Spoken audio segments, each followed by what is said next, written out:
Welcome to the Transmute Tapes, the Maison Douce podcast where we dive into contemporary art, immersive performances, and we do exclusive interviews with artists and creatives.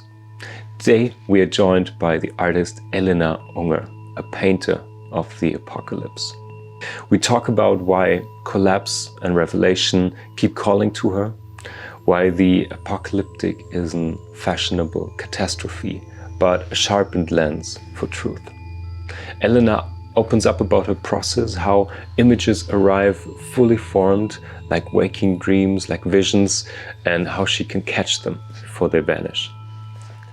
We follow Walter Benjamin's Angel of History, referring to Paul Klee's painting Angelus, Novus, into the work. Art as witness, as archivist, piercing meaning from the sheds that progress leaves behind. From historic craft to sacred sujets, we ask what makes historicism feel present tense. Elena traces the braid of her training, Central St. Martin's, Goldsmith, philosophical theology at Cambridge, and how those languages meet within her artistic process. We go deep on art and the sacred. When does an exhibition become a ritual? What role does art play in today's society, and how can art rebuild communal attention in an economy that's built to shatter it? Before we dive into all of these topics, give it away for Lotte, who has a little meditation on Elena Unger's art, and then you can join our conversation. There are moments when art does not illustrate life, but it confronts it. In the flicker of candlelight, beneath the vaulted ribs of an old church, we felt that confrontation. Art here becomes both smaller and more immense, stripped of irony, stripped of safety nets. You stand before a canvas and realize it is not showing you an image, it is showing you the end of your illusions. This was the encounter with Elena Unger. She paints the apocalypse, not only as destruction but as revelation. Her work is a mirror of dread and wonder, a reminder that collapse and beauty often arrive hand in hand. In her vision, artists are no longer decorateurs of the present. They are mystics, seers, a reluctant prophet of what comes next and what has been lost. We met her in this tension, and today we bring you into that conversation. Welcome to the threshold.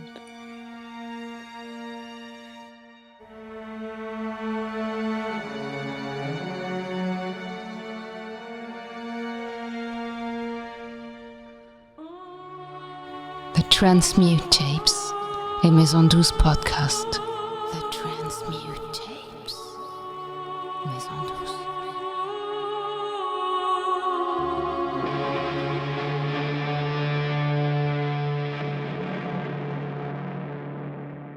Elena, welcome to the Transmute Tapes podcast. So good to have you. How are you? I'm great. Thank you for having me. I'm in my studio and in London, so yeah, it's Perfect. really, really wonderful to be invited on. Thank you for having me. Of course. Thanks for being on. I think we should start with something dramatic, since we see these beautiful paintings of you in the background, and this is your sujet. We need to talk about the end of the world, about the apocalypse, because when I see your work, you described yourself as a painter of the apocalypse. And this is something I'm very drawn to. I like when things get dark, as you can also see in our art. But I'm really, really interested, and maybe this is one of the first questions that comes to mind when people see your art for the first time.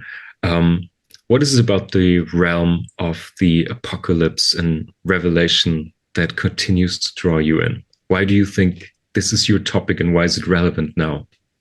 Yes. So apocalypse in my work takes on multiple meanings.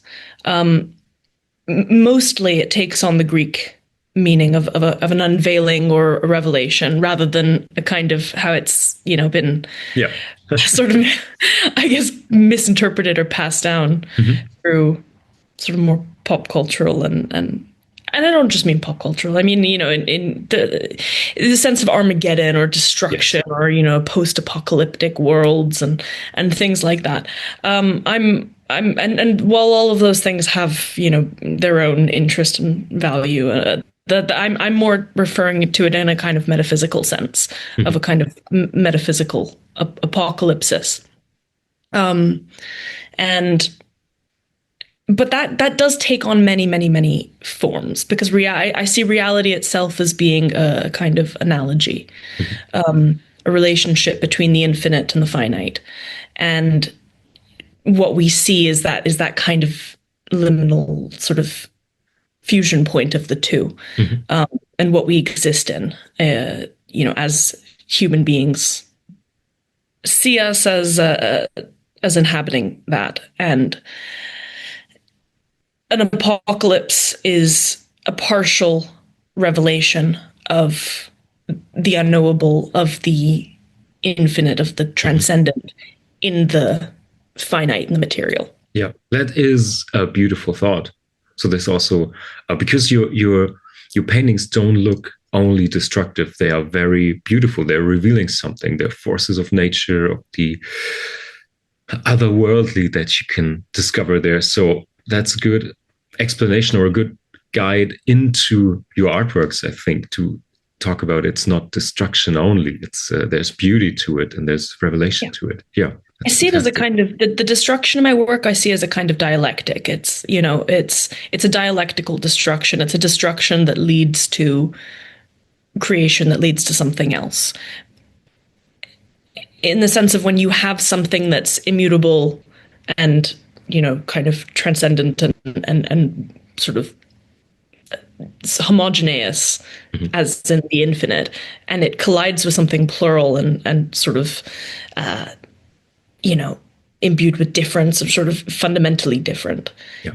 You're going to have a sense of collision, a sense of chaos, a sense of destruction. And that's neither negative nor positive. It's both. So I suppose that's where I guess the destruction comes into my work. Though there is a I wouldn't say political, there's a historical undertow that runs through my work that has been getting more and more, I suppose, kind of, it's becoming more sort of visible in the work and at the forefront. And I say historical in the sense of, so a painting that I just did and sort of it's part of this overall kind of series, I suppose, that spans really all of my work, is the Angel of History, and it's dealing with Walter Benjamin's Angel of History. And, you know, you have the angel in the top left, and you have the city below him, and a sort of Tower of Babel-like structure, and you have the city being, you know, made up of sort of brutalist and sort of futurist buildings being sort of wrung out like a towel. Yeah. And they're all running up the hill, these buildings that are sort of symbols of permanence and empire and strength and power, and in often a negative sense, or almost always a negative sense. You know, they're suddenly running and they're in pure sort of chaos. And then you have the Angel of History above them. And the angel is sort of has the sort of chaos, the sort of rubble of history piling up beneath his feet. And he's looking at it in horror, saying, how has this happened? How has progress led to something so catastrophic?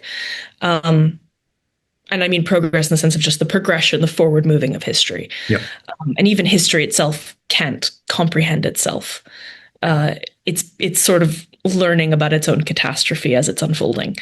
And we are all sort of subjects of history. We're all subject to history. We've been made by history, and we're now contending with it, or we always have been. But of course, we're at a point in history that's sort of a really a real reckoning point where lots of different forces are colliding in a political and social and just every kind of way. We're at a real point in history that we're at a historical point of history, and Absolutely. I think that leaking through my work.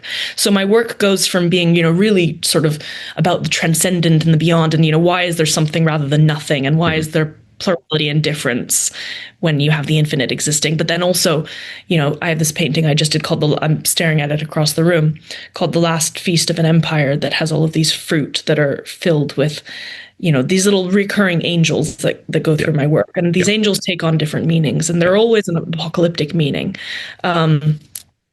So sometimes they are, transcendent beings that represent the kind of Platonic forms of sort of all of us, but in a beyond us. Yep. And then sometimes they're fruit flies, like they are in the fruit, and agents of decay become messengers or witnesses to history.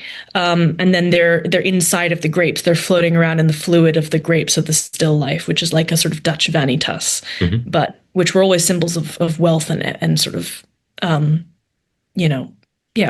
with the memento mori idea. Yeah, exactly. Exactly. Yes. Yeah, exactly. It's kind of interesting. I mean, I'm going on a tangent here, but the interesting thing about those vanitas is that you had both, look how much fruit I can afford to have painted, but then also it's a symbol of life and death, which affects everybody regardless of anything. Yes. So it's the great uniter. But you have these little angels that are floating around inside of the grapes, and they're being fermented, like souls are being fermented, and sort of wound through capital and through history and through everything. And then the fish is being gutted, and so I kind of have this. I have these recurring sort of motifs and themes in my work, and also every painting can be put together into one giant continuous tableau, which is also apocalyptic. It's like they're all revealing a different thing. Some come from like a more transcendent kind of perspective of like the whole, and then some are more of a human perspective of literally standing there in the passageway, and some go beyond what a human or anyone would ever see. So sorry, a big tangent, but the apocalyptic it really just runs through every aspect of my work. I love that answer, because it's like one of your paintings, it's big, it can be overwhelming, but we're going to dive in and we're going to discover every detail. Before we go to the angel of history, Walter Benjamin, I have questions about this too. We need to start at the beginning, because the special thing about your artwork is not only that they can all be in a sort of put together, like one giant landscape of apocalyptic scenarios. You also said your images arrive fully formed like waking dreams. So like a vision, you could say. I really want to learn more about this. So do they arrive as complete images in your mind? How does it work? Tell us about it, please. Yeah, so there are multiple ways in which I make paintings. And this has evolved. So it's really earlier on in my artistic life, I was purely painting things that I saw in these kind of, as I say, waking dreams. And I'm not saying these are visions or kind of anything, but I think that all artists receive some form of revelation, some form of kind of that spark of the, seeing something. But I just happen to have a really shortcut way where it just appears to me. I have no control over it. I'm awake, and boom, sort of my field of vision disappears, and it's replaced with my paintings. And then I paint them from memory. But then I have other forms of paintings that are more synthetic, where I'm taking elements from these sort of master painting. I mean, master in the sense of like, that's like the main one. It's like the master file, or, and then I'm pulling them out and I'm going into them, and I'm imagining what the inside of that would look like, or the inside of this would look like, or what this would look like from a different perspective or a different time period within the same exact scene. And so those are more synthetic, but it's helped along a lot by the fact that I have a photographic memory. So I'm able to, I don't use visual reference in my work, and that's not really, that's not me sort of flexing. That's just, I find that if I were to use visual reference, there are a few times I have tried, and I rely on in the way that I rely on the images in my head. I rely on, I can't then I can't use an image, paint an image from a photograph and then get the perspective right. Yeah. Because I then just rely on the image. So I have the ability to take an object, imagine it, put it in front of my face, and then rotate it in 3 dimensions and paint it from that. Yeah. So I do that. Yeah. You know. But I mean, this is part of where your skill comes in, or where I would say this is really interesting, because you have this revelation or vision, or however you want to call it. You just see these images subconsciously. It just happens. Yeah. And then your conscious takes over, and then you use your skill to, okay, let's dive in here. Let's explore this part of the master building. Let's go into this weird building. Let's see what happens there. So yeah, this is where you as a conscious being, as an artist, I think interact with what you just receive. Let's put it like this. Yeah. So when did that first start? Can you remember? Was it scary in the beginning? Did you always know this is like more of a gift or revelation, or how did that start? And it depends on the content of them, whether or not it was scary. I mean, I've always had this like hyperphantasia, I guess. I mean, to give it like a, not a medical term, but a kind of, everyone has different levels of what they can see in their head. Some people don't have images in their head at all and purely think in concepts. Some people can, like me, project outwards, literally see things. So I remember as a kid playing around with that, and I would like, you know, there was like the first, I've actually never talked about this with like anyway, but like I had this little like blue canary that I would project out, where it had little red feet, and I would like project that out and have it, and you know, I had like little snakes that would go around, and the curtain rods I could kind of, and it wasn't hallucinations, it was purely I was like doing it, you know, I was just using that tool of like being able to overlay an image over reality, and then, you know, literally just sort of making it happen. It's really useful for like dead useful for curation, because I don't have to physically put a painting or a sculpture into a space. If I know the dimensions and I really know them, I can just project a painting onto a wall and know exactly what it's going to look like in that space. So it's a fantastic skill for that. It is really great. Like it's very, very useful. Putting furniture as well, super useful. But I do it with the painting, and I've really always done that. In terms of like the actual black, you know, I don't want to call it blacking out, but the kind of you know. But you know, that's interesting, because that's also always been happening. Okay, but it sounds to me like you always had some form of control over it, which is nice, because I mean, I talk to a lot of artists, and I know it from my own experience that you can imagine things, you can daydream, and depending on your altered state of conscious, whether it be through meditation, through other things, through just your mental state in general. Yeah. At least for me, it's always been a spectrum, like from uncontrollable to I just see things there to okay, now I wanna dive in there. So it's really cool for you if you always if you're always in the driver's seat, so to speak, if you're always in control of that. Though there are 2 different kinds. Some might have a zero control. The ones that I guess are like the master painting, you know, the kind of main, those I do not have any control over. That's purely like, I don't choose, which is more interesting for me, because then it's like, I don't know where the images come from. I don't really understand it. And then I interrogate it. But in terms of, so there's 2 kinds. There's ones that like I fully just have control over the ability to project images in front of me, and then also to sort of synthesize things and like create things in my head in correct dimensions and whatever. And then there's just like the things that I have zero control over. I purely see them, and then I have to paint them faithfully. So yeah, it's kind of both. Yeah, it's amazing.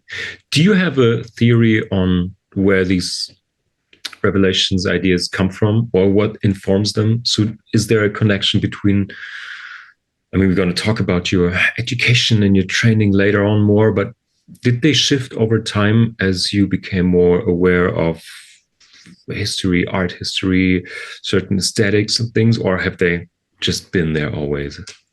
I've kind of always been there.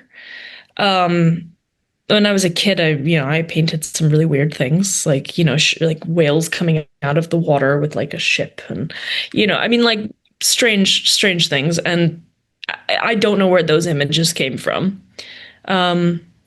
I'm sure I went to the Vancouver Aquarium and saw whale breaching and things like that. But why I put that together with all of these other things doesn't really quite, maybe I saw it in a painting, maybe I did this, I don't know. But I was painting them at a very, very young age. So, yeah, things, I suppose, have changed over time. And of course, I'm not painting I'm not seeing these things in a vacuum. Yeah. I'm constantly bringing in visual stimuli that then feeds itself in.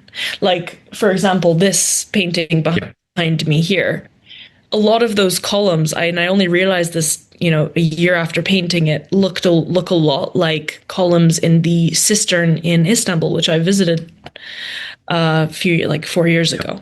And then I painted this like a year and a bit ago.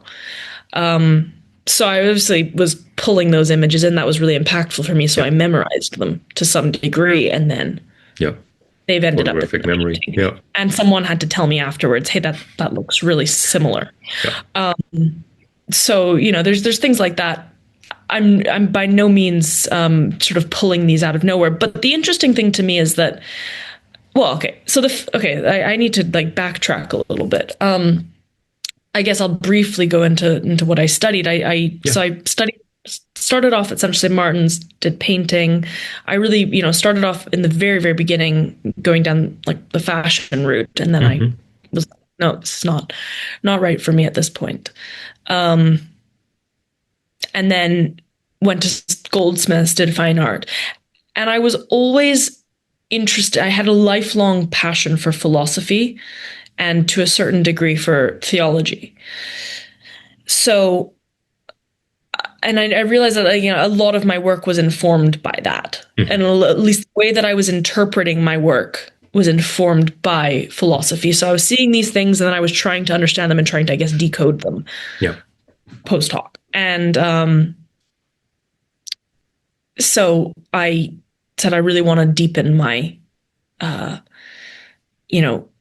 like academic rigor about these things. I want to feel like I'm not just sort of, being an autodidact and going and reading a bunch of things and then just putting out, at Goldsmiths, it was a wonderful, really academic environment for an art university, but it didn't have that level of rigor that I wanted. So I then went to Cambridge and I did philosophical theology, which was really like, continental philosophy. It's hard to find a department that lets you really do continental stuff. Okay. So that was always more where my interest lied. So so I studied that and I focused on like Nicholas of Cusa and but it was always, I was trying to inform the painting and to understand what I was seeing and to interrogate and sort of to do an exegesis or a kind of a hermeneutic process on what I was seeing, but also what I was painting. And then, the kind of synthetic paintings are really informed by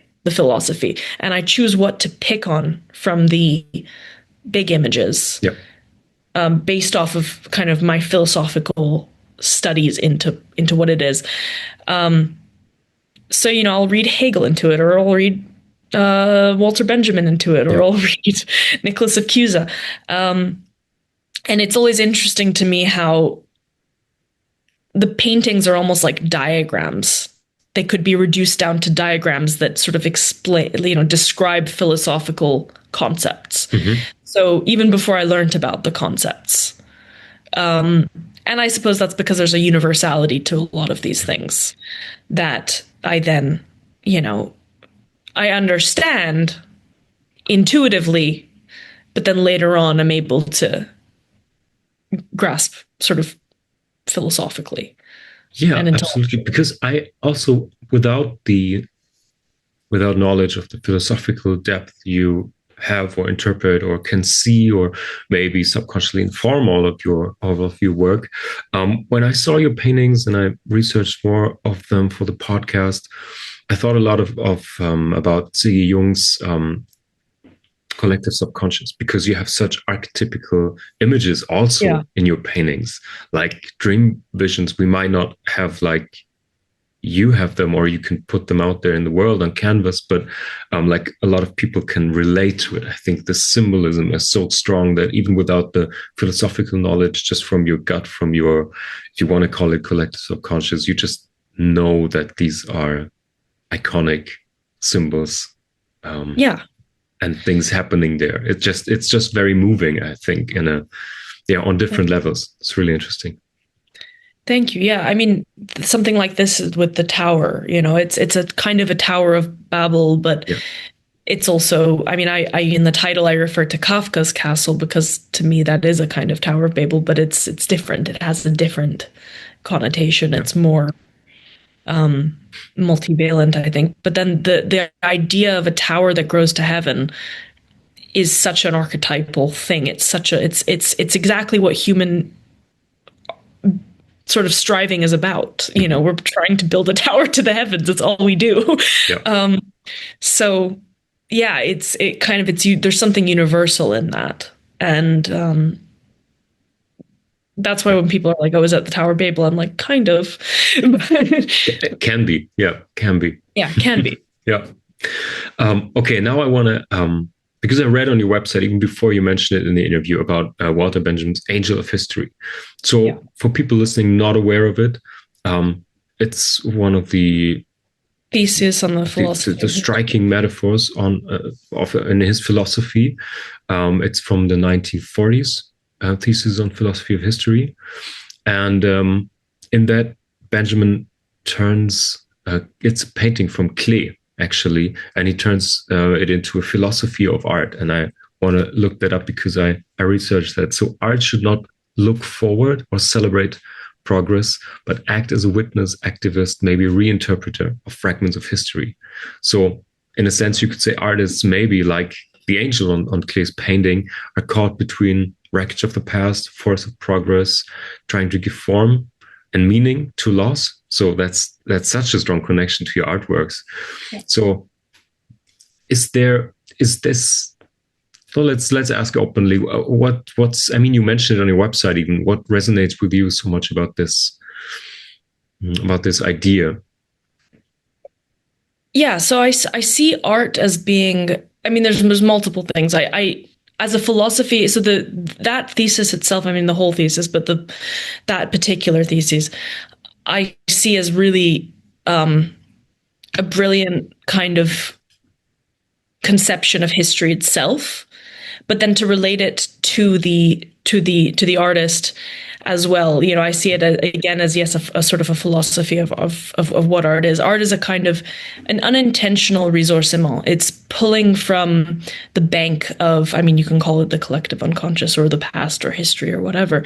But it then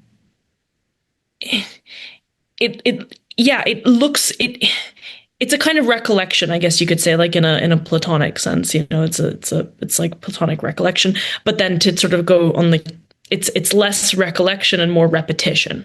Mm-hmm. So Kierkegaard makes a distinction between recollection and repetition, and he says that recollection looks into the past. It just purely pulls from the past.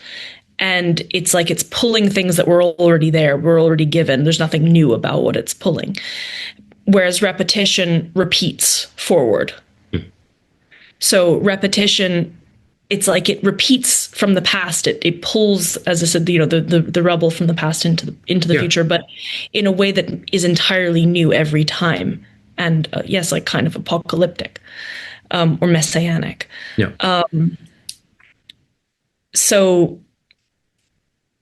Yeah, I mean, I think that really is the purpose of art, because every time that art pulls something, every time that art references the past, it does it in a way that is completely transformative, that creates something entirely new.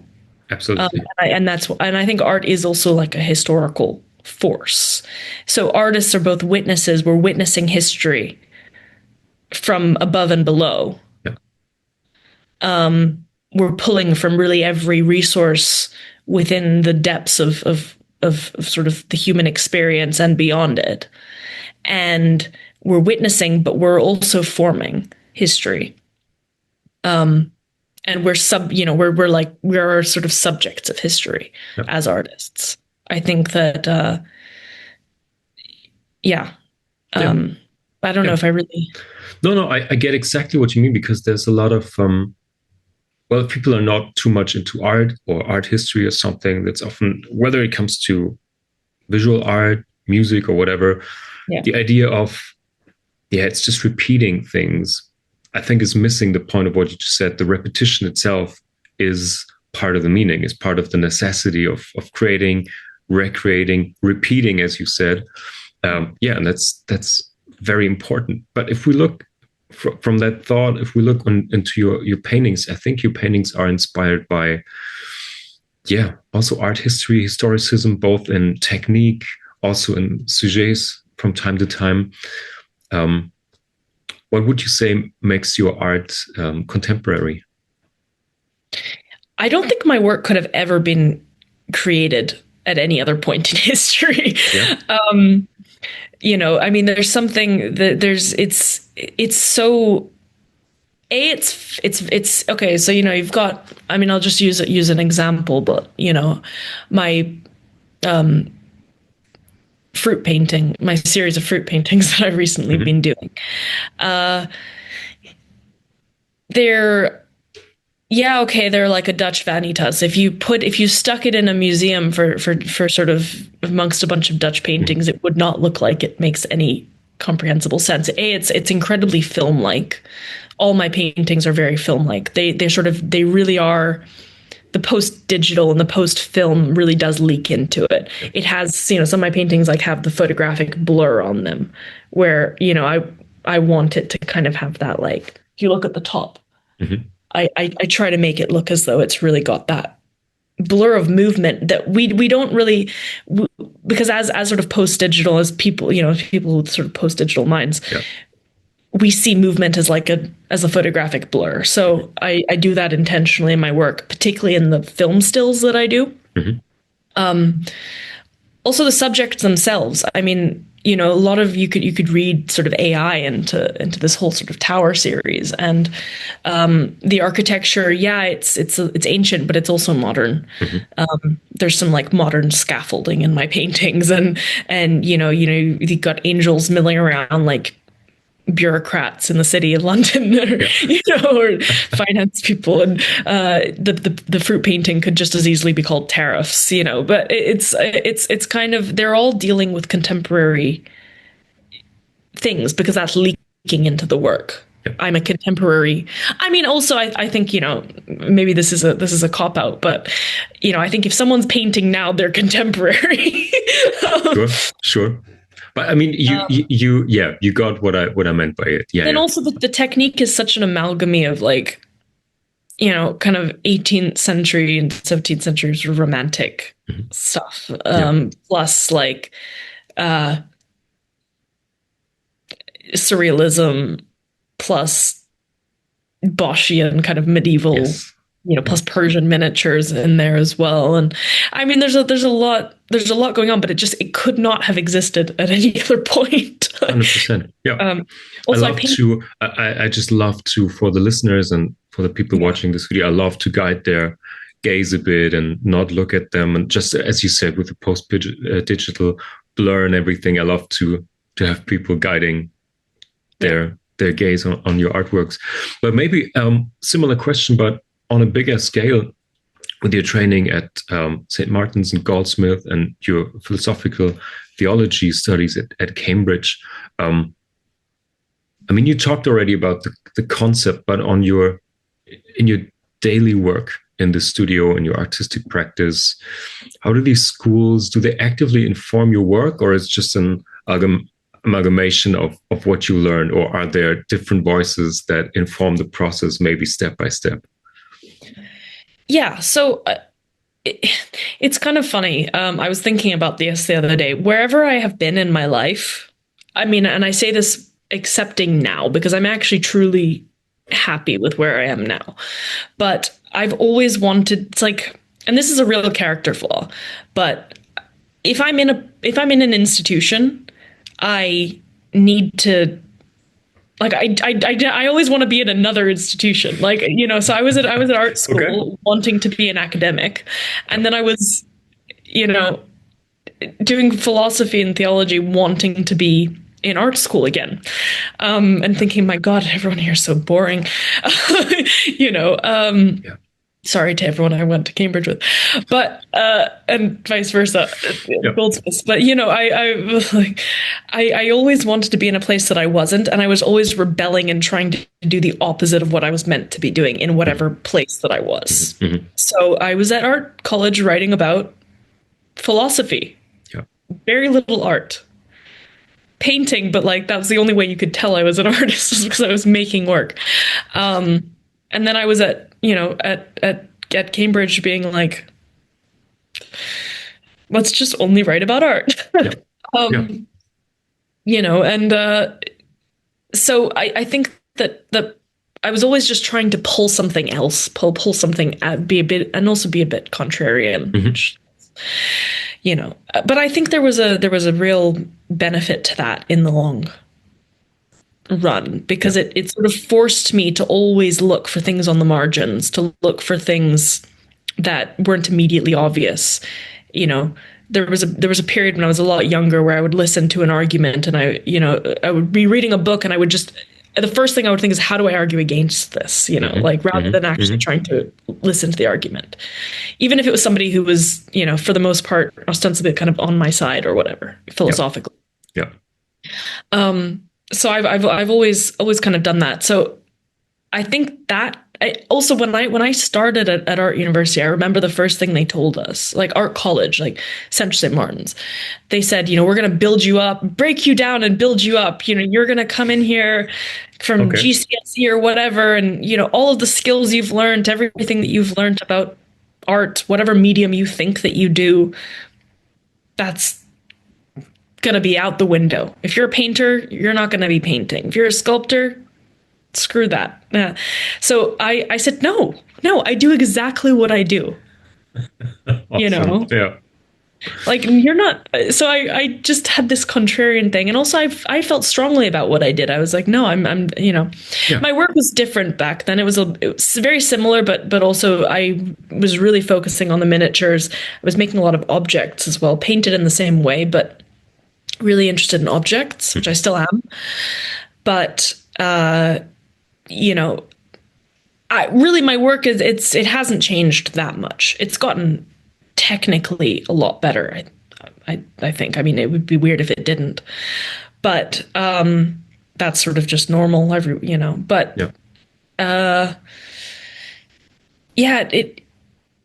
so sorry to go back to your original question. Every institution that I was in, I appreciated it much more once I'd left and learned a lot more from it once I'd left.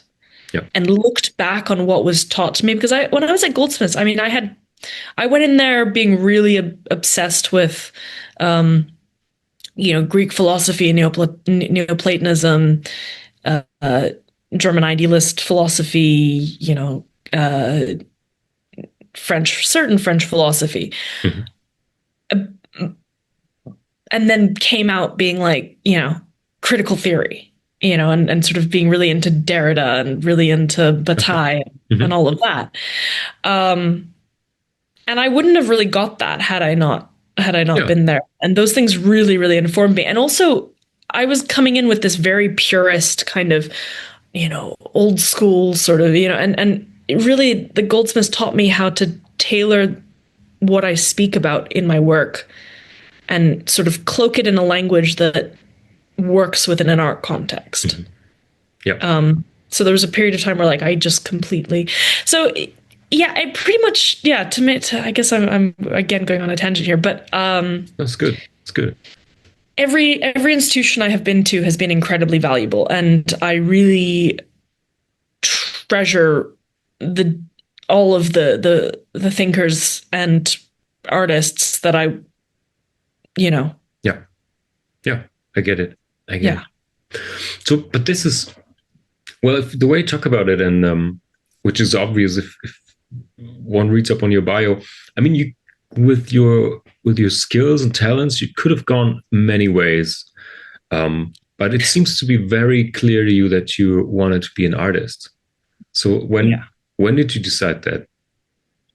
Oh, I was a child. It's actually really funny. So when we were at school, like grade school, I think like first or second grade, we had to write an email, or through our parents' email, because we didn't have emails, an email address at that. So we had to write an email to our parents to our teacher from our parents' email saying what we wanted to be when we grew up. And my dad dug up this email years ago. Wow. And said, Elena, you said you wanted to be an artist and a philosopher. So, at what age? What was that? I was like 7 or something. Holy moly, that's knowing the direction. Awesome. I knew, but it was because because I'd always done art, and also my grandfather was really into philosophy and taught me philosophy, and so that was where that came. It wasn't just out of nowhere, but I really always knew. I really, really, really always knew.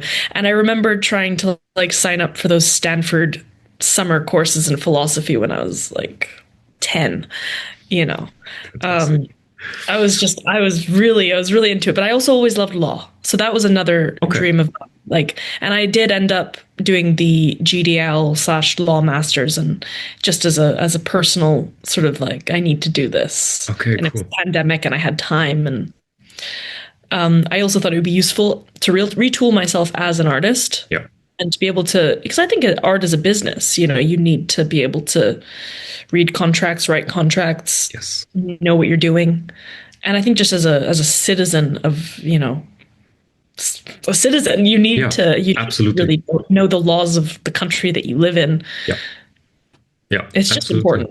It's important for self kind of, Yeah, because this is also what interested me, because of course, we talk about your education and your academic ways, but at the same time, with your work, with your studio as both an artist and curator, you emphasize independence. So I'm really interested. Studying law during lockdown maybe is one little part of that, but how do you balance working with galleries and institution and keeping your freedom, keeping your voice free at the same time? What's your recipe there? I suppose it's a kind of I've always preferred to work from within institutions. I think that the most important work can be done when you're not necessarily fighting the institution. You shouldn't, I don't think, and this may be controversial, but I don't think much can be gained from sort of trying to change institutions from the outside. I think you really have to be within them, and you really can shape something from within, and you can redirect its future. And I've always really seen the value in that. But I also, I think it's also about diversification and never really attaching yourself to one thing, and knowing that you have something to offer, and that, you can't be taken advantage of and sort of taken for a fool. Yeah. And to never really rely on anything. Rely on people and always give back, I think, is another thing. Never be sort of, I don't believe in gatekeeping. I believe there's room for everyone. And I think that if you have an opportunity, you should share it. And, but you also have to be guarded as well. So it's a kind of a balance. But again, it's like never put all your eggs in one basket. Never really fully attach yourself to anything. Yeah. But when you do something, put everything into it. Like put your all into something. And that sounds contradictory. Put your all into everything that you do, and be loyal to the people that you work with. But at the same time, make sure that if you don't get that back, you're prepared for it. Yeah. That you don't have expectations of anyone that go beyond what they've shown you in the past, A, and B, that you're not just saying, oh, this, because I worry about artists who, a gallery comes in and says, I want to represent you. And then suddenly they're just like, okay, great. Like, fantastic. Like, I don't need to do anything anymore. Like, I'm taken care of for life. No, I mean, that gallery could drop you. They could, go under. There's so many things that could happen. Yeah. And you need to be able to have diversified yourself enough and to have enough of a kind of backing 100%. from your own skills, but also from the network of people that you really, really, really trust. Yeah. But I mean, this is like a big change to maybe the job or the industry. I don't know how recent that is, but it sounds like whether you're a musician or an artist, it was always like, oh, I signed the contract. I'm with a record label now. I'm with a gallery. I'm taken care of, and it's a big risk of being exploited as an artist, musician, whatever you are. So this change of self-perception from, of course, you're creative, of course, you're an artist, but also you're kind of an entrepreneur. You're kind of responsible to build whatever business you imagine, or maybe start there, imagine a business beyond your creative output itself. So I think this is crucial. When I look at the academia and art schools in Germany, it's not yet fully integrated. It really depends on which art academy or university you look at, whether you're just trained to be merely an artist. It's still frowned upon to talk about money, to think about it business-wise. I don't know how it is in the UK in your experience. Oh, it's the same. It's exactly the same. So much work to be done. It's mental. It's exactly the same. I mean, if you're the biggest insult you can give an artist is to say that they're commercial. Yeah. Granted that usually that does mean something. Usually commercial means. It can be meant as an insult. Yeah. I've never seen it not meant as an insult. Okay. Yeah. Because even the most, you would never call a gallery like, I mean, Hauser and Wirth is an incredibly commercial gallery, but you wouldn't say they're a commercial gallery, because when you refer to commercial, there are many other galleries that, they are the most commercial. I mean, Hauser is like the most commercial. Sorry, not to name drop that, but I'm just using them as like an example of like a very big gallery. Yeah. But they also have a very respectable program that's very good. So you wouldn't call them commercial is like an insult. Explicitly, it's a so it's like in music, or you're such a sellout, dude. Of course. Yeah, it's same. Commercial. It means it's sort of decorative and sort of it's sort of investment grade in a bad. You know what I mean? Yeah. So yeah, and I mean that's not. Artists at the end of the day, I think artists need to. It needs to be a living. It is a career. Yeah.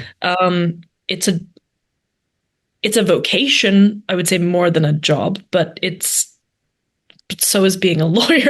I mean, you know what I mean? Yeah, of course. It's your entire life. It's your soul. It's your being. It's everything, but it is also a career. So, and if you don't have the heart for that, then don't make it a career, because then you might ruin it for yourself, and that's terrible.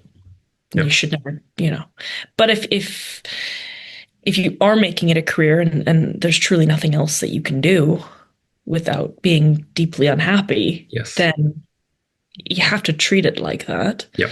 And it shouldn't be seen as such a negative thing. So, and we do sort of, you skirt around it, because at the end of the day, everybody wants. Okay, I'm not speaking for everyone. I think most people do want commercial success as artists. Yeah. And there's nothing wrong with that, and that's absolutely, Of course. Yeah. Yeah. But I just think it's still a long kind of way very to go. Victorian sort of, we need to hide from it. We need to pretend that we're not. Yes. Yeah. Really weird.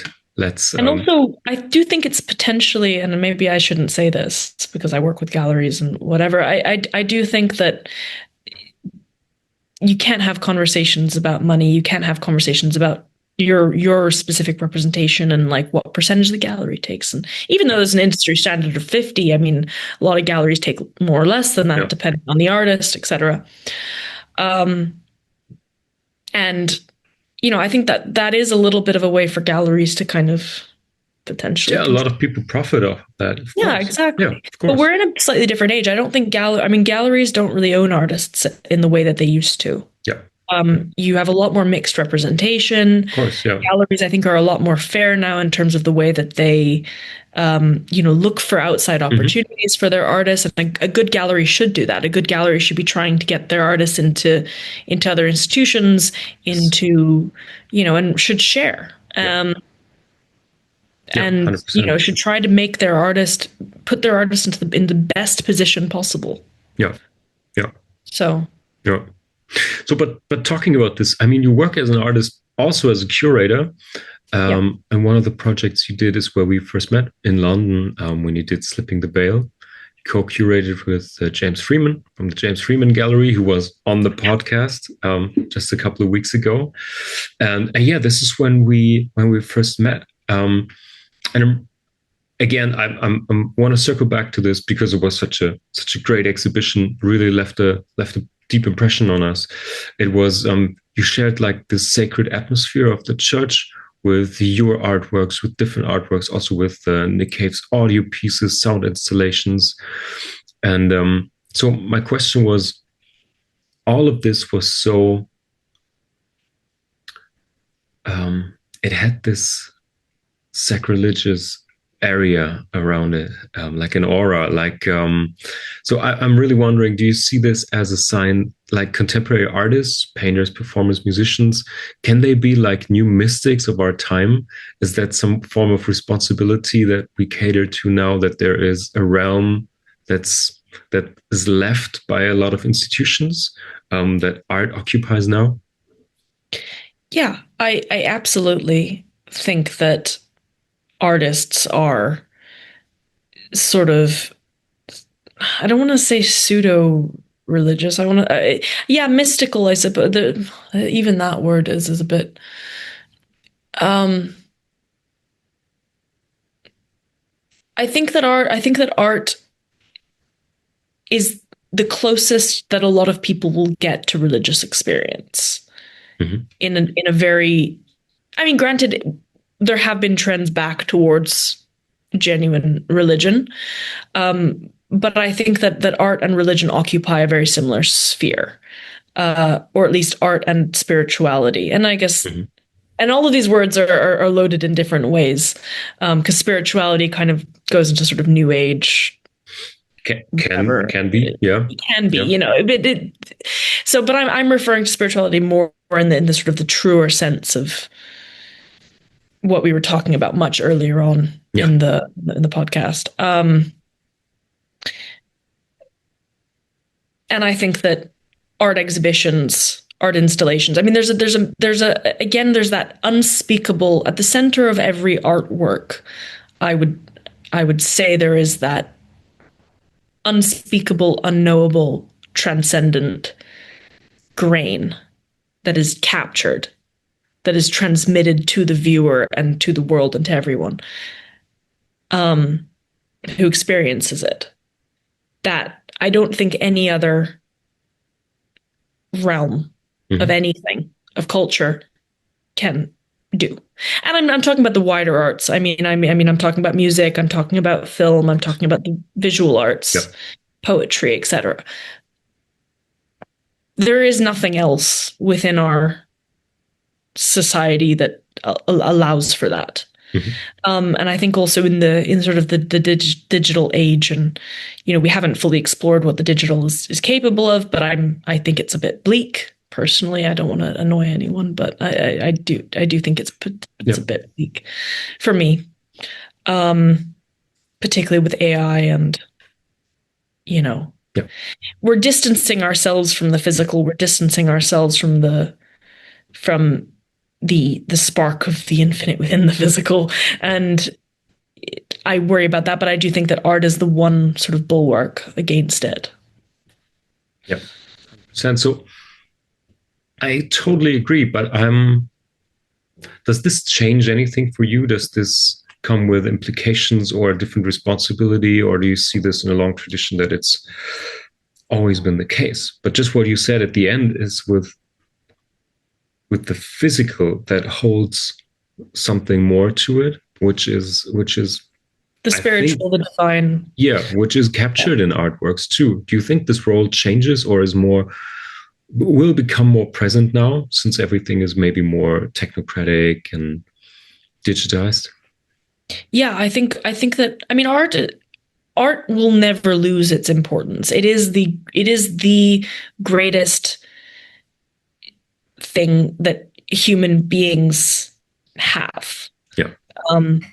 I mean, it is, in my opinion, there is no greater vocation. There is no greater peak of humanity than the arts. And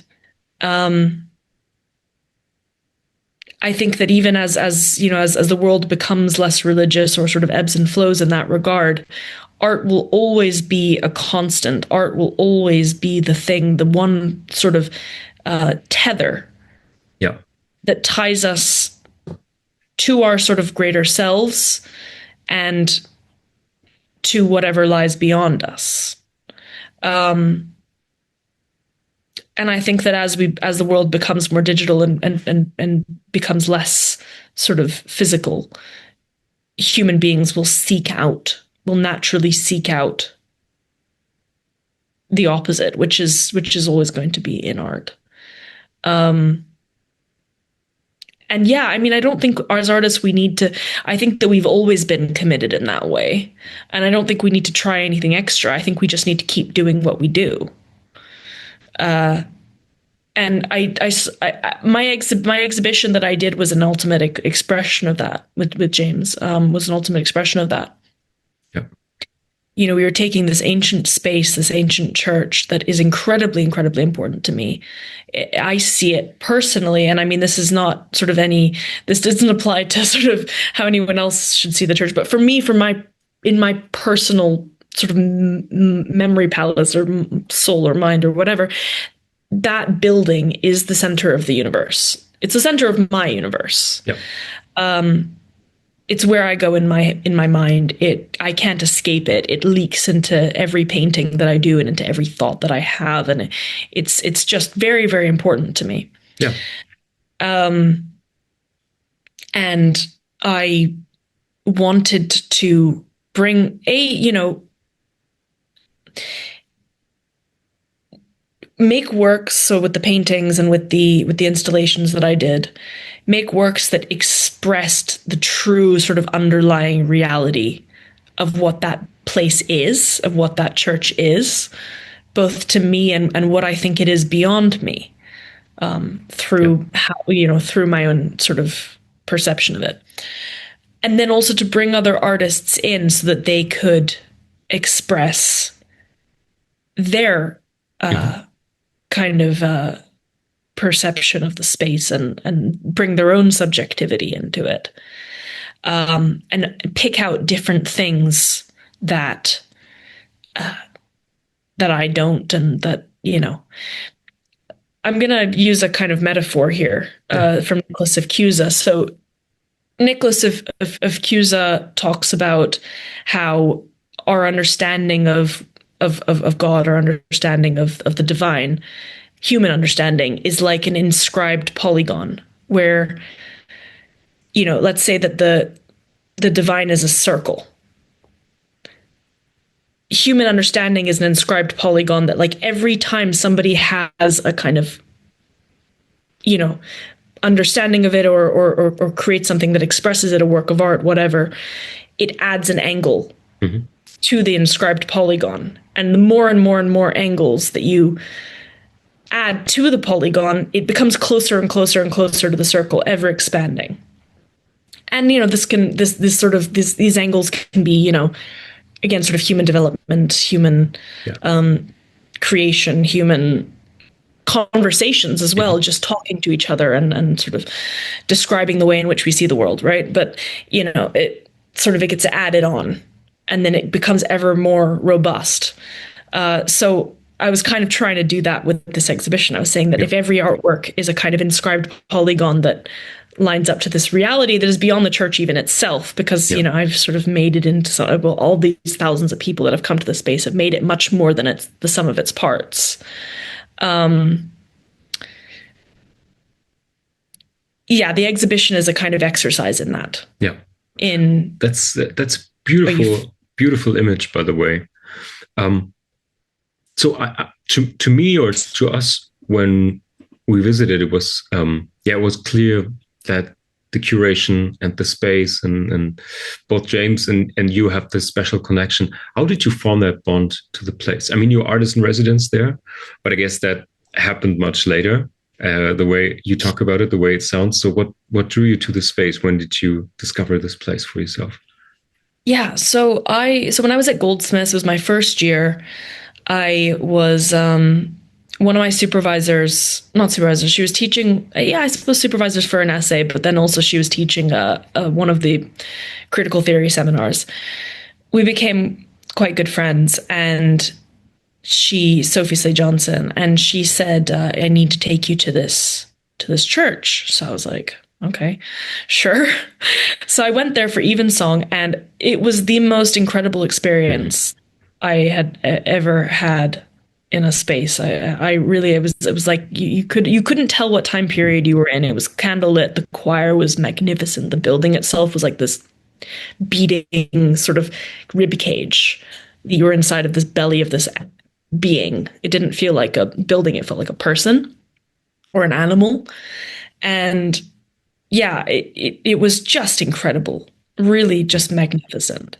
So I kind of never left. And then I started seeking out, I sort of introduced myself to Father Peter Delaney, who's now one of my closest friends.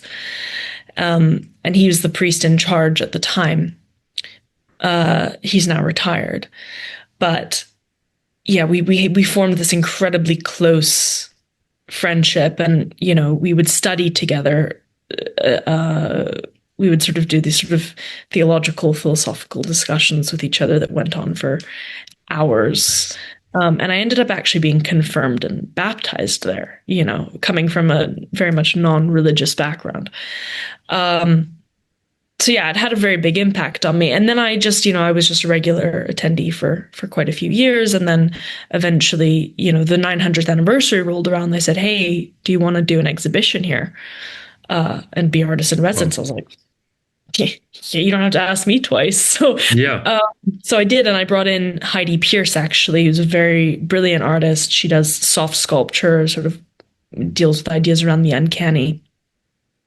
And I brought her in as my co-curator, and we co-curated a show. And that was the first show that I did there. And then that was really successful, really wonderful. We had 22 artists, so big show. And then James, one of James' artists, Caroline Schmidt, was in that exhibition, and then I met him through that. And I'd always been a big admirer of James's gallery, and I'd always sort of wanted to work with him in some capacity, because I think he just has such a brilliant program and way of curating and way of thinking about art. And we really think, I mean, the remarkable thing throughout this exhibition was seeing how similarly we think about work, and the world in general, and the art world, and different enough that we still, but there were points at which, like, we really, like, I think you said this in the podcast he did with you, where he was like, it was hard to tell where sort of one idea started and the other one began, because we really had this incredible way of bouncing off of each other.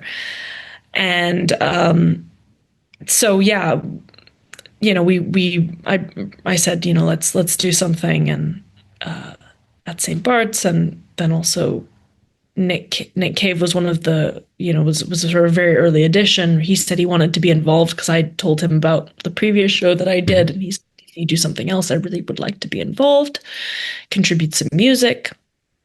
So yeah, it was really just this incredible, it was really natural the way that it all happened. But no matter where I go in my art career, things always kind of find It was sort of like slink back to St. Bart's somehow. Yeah. It just, yeah, it's this bizarre omega point for me. You just found the place for you. Yeah, fantastic. Yeah. That sounds incredible. Maybe I'm a ghost and I just can't leave. And it's a new dimension to this podcast as well. Awesome tagline. Yeah. I have one of those like ankle bracelets on. I can go beyond. So stick with us for a few more questions, please, before you disappear again. So many reasons we were attracted to this exhibition, for the place, for your art, for the way you curate the other artists. But part of it is also that we as an art collective, we also try to show our art and performances in different spaces. So from more traditional curatorial spaces, galleries, museums, also to churches or other spiritual places. That could be also like, we had this cave in Italy we discovered where they held Demeter worshippings and festivities for hundreds of years. It's still a very special place to do things there, up to nightclubs in Berlin, where it's a very different atmosphere and it's a different intensity to do things there. Oh, so, God, yeah. But I love it. But I love this, putting yourself, your art, your performances in different contexts and see what resonates and again, what it adds to your work. So, but because to us, it's revolving around the idea of a ritual, more or less literal translated to a ritual. But from your perspective, what converts a show into a ritual, or let's say a sacred space or a sacred experience, rather than just an exhibition? I mean, you showed it perfectly, but everyone who couldn't be there at St. Bartholomew, what is it for you? I mean, it's different. I think it's about a communion with the space, really. It's about, I think what's different about a ritual versus just a work of art is that you're really, in a ritual, you're actually presencing something. You're doing something. You're doing some kind of deep ontological action. You're not just representing something. You're not just showing something. You're not being didactic. You're doing something beyond that. Like, I think at its greatest expression, a work of art or an exhibition, which is like an expanded collection of works of art, is a reality, is an entity in and of itself that expresses something beyond itself. And yeah, it just goes beyond mere representation, really.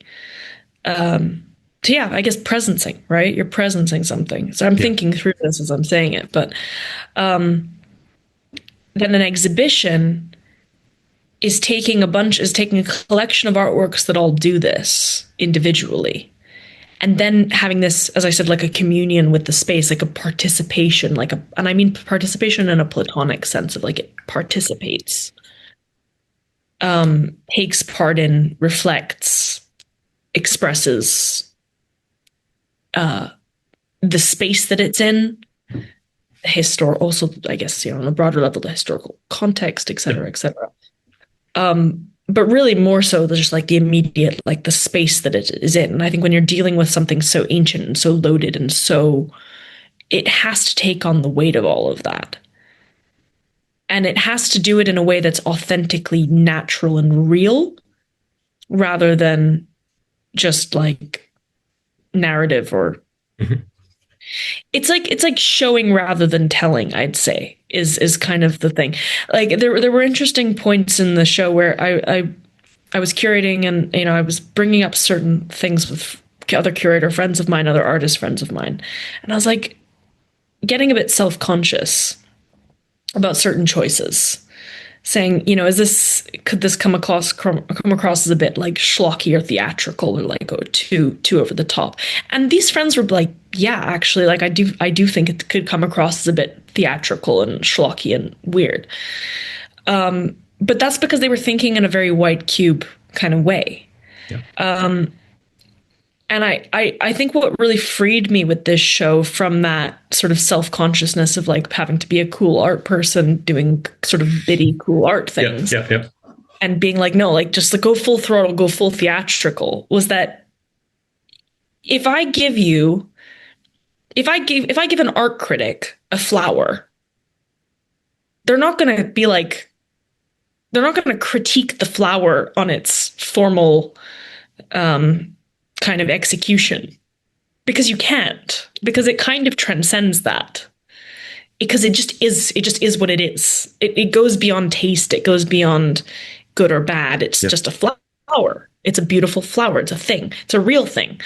And I think that's what you kind of, or at least that's what I was striving for, was to make something that made people's reactions to it feel so immediate and so visceral and so real that they were interacting. It was like they were interacting with a real thing rather than like an artistic representation of a thing. Yeah. And you need to use a degree of like overt kind of theatricality to get that in a space like that is naturally so theatrical. Yes. And so dramatic. And then when it's all in there and you're just perceiving it as a viewer, it ends up looking as though like the work we wanted it to look like, it could have always been there, but B is just like absurd in the space, and also like, kind of magnificent, or, like, but if you take it out of that context, suddenly it's like, whoa, it's an art object, Well, that worked perfectly. But, yeah, it needs to just really just mesh, but then also, yeah, sorry, it's I don't know, it's a fine line, but again, it's that kind of, you're giving people something real, something that they're having a more primordial kind of interaction with, than just like, oh, I'm going to a gallery, how can I interpret this? You don't even want people to think of like, what does it mean? They want people to just be like, whoa, that's the thing. Yeah, because it seems to come with a whole package of not only the way you should look at the artworks, how you should perceive them, how you should react to them. I mean, it comes like pre-packaged now. If you say, oh, it's a gallery opening, oh, I know what's happening. Depending on if it's that or that gallery, I know what's going to happen, kind of. And the art is sometimes not even the main focus of these events anymore. But this brings me to one of my last questions, because what we experienced, I mean, being an artist, being more than happy to devote yourself to an experience 110%. But again, we sat in the church with the exhibition, we sat there for like, I don't know, 2.5 hours, 3 hours or something. You could have perfectly fine drinks and everything. It was great. But, and I can't talk on the London crowd in general, but in Germany and Italy, and where we just exhibited over the last couple of months, it is still a struggle to gain and hold the attention. I mean, if you do performances and stuff, of course, everyone's with you, except if they're taking videos and photos, but so be it. So is there, with the current attention economy, do you feel like there's attention that is endangered? And how do you work consciously towards rebuilding it or focusing it on the art, the space? So in my own work, I mean, I'll start with my own work and then I'll kind of go to the show. Sure. When I was really just working on miniatures, I would put a magnifying glass under the work, because that forced people to be like, and I mean, genuinely, some of these works were so small, you really did need a magnifying glass to see everything. So it wasn't just me being a bit wanky. Like but people would spend like 5-6 minutes looking at the work, which is a lot actually in a gallery context. And it was just, you need to kind of do more, I think, now to hold people's attention. You can't just like give them the same things that would have held people's attention 100 years ago are not going to hold people's attention now, which is unfortunate. It is the way it is. It's the way it is, yeah. If a video is longer than 10 seconds, people won't really, I don't know how many people are at the end of this podcast now. Probably my friends and because I mean, don't underestimate. I think she's talking too long. No. First of all, I think it's really I think it's really insightful and great. But I think just to add on to this, what you just mentioned, I think also there's it's like a scissor movement between, okay, can only consume like 5-second TikToks. And then you have a ton of 3, 4, 5 hour long podcasts that are being watched. So I think there is to do other things while they do them. Like they need to be cleaning their house. Okay, that's a payoff. Yeah, that's a trade-off. Maybe they will be vacuuming and just now putting it on hold to what did they talk about me vacuuming? So now you have their attention. Laundry. Yeah. Dishes. Moving. Yeah. But yeah, it's you do need to do more. You do need to do more. And I mean, a lot of people do treat, I mean, self included in this one, treat openings sometimes, especially things like Freeze or art fairs. Yeah, they're networking events as well. People come for that. People come for a bit of a party. They come for the booze, and that's fine. Sure. I think the event actually is like so important now. Yeah. Just actually having events is so important. And again, it's a kind of rebellion against the digital spaces. Yes. So totally for that. But you do also need to do more. What I really liked about the show is that people, even though people spent hours at the opening, because it was a party. It really there were 800 people, cocktails, like it was very buzzy, but also people were really looking at the art, which I really, really appreciated that. And I do feel that is a little bit of a rarity, because a lot of the times in shows, especially ones that are very busy and get a lot of people at the opening, you'll have people with their back to the work, really because of space issues in a lot of cases. If you're actually, you will struggle to look at the artwork at a lot of shows. At this one, I really appreciated that people were walking around and they were talking about the work with each other. You had clusters of people around the work. You had people just really appreciating it and going back and looking. And then a lot of people would come back to the show, like yourselves, after the opening and say, I want to see this again and again and again and again. Yeah. But again, you have to make things kind of interactive. I'm not saying you have to. I'm saying, it helps to make things really interactive. It helps to make things really not immediately visible. Yeah.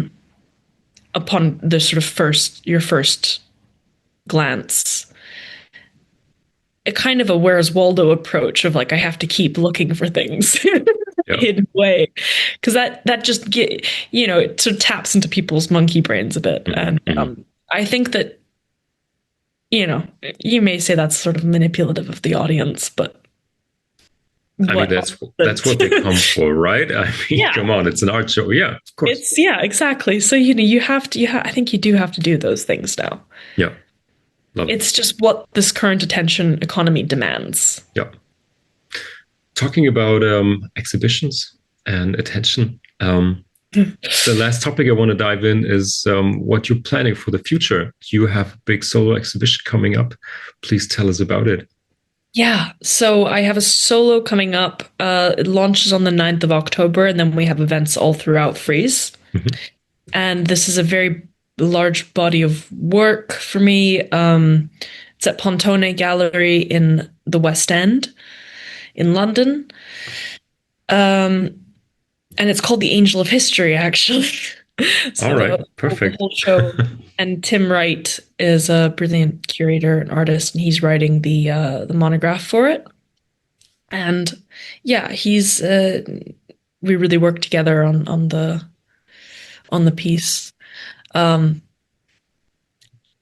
I've really developed this whole sort of, it goes from the micro to the macro. It goes from the, sort of interrogates the tower and has all of these kind of unfoldings and unveilings of different aspects of the Angel of History, the Last Feast of an Empire, fruit painting, and this tower one. And they all sort of coalesce. Every painting is sort of connected together. And yeah, so it's on for a month during October. Perfect. Yeah. Awesome. Yeah. I hope people will And then come also there and will see be it. more projects with James as well. So we're going to do more shows at St. Bart's in the future, and then also just shows around the city of London. So impossible to curate spaces like St. Awesome. Bart. Awesome. So yeah, watch this spaces, as they say. I'll put up your links in the show notes so people can look there, subscribe there to get all the infos they need. Perfect. Wonderful. Thank you so much for having me. Elena, that was a blast. I think we spoke nearly 1.5 hours. It's been a ride. I really enjoyed it. I think people take away so much new perspective, so many new ideas about art and spirituality and everything in between. I can just say thank you for being on. Thank you for having me.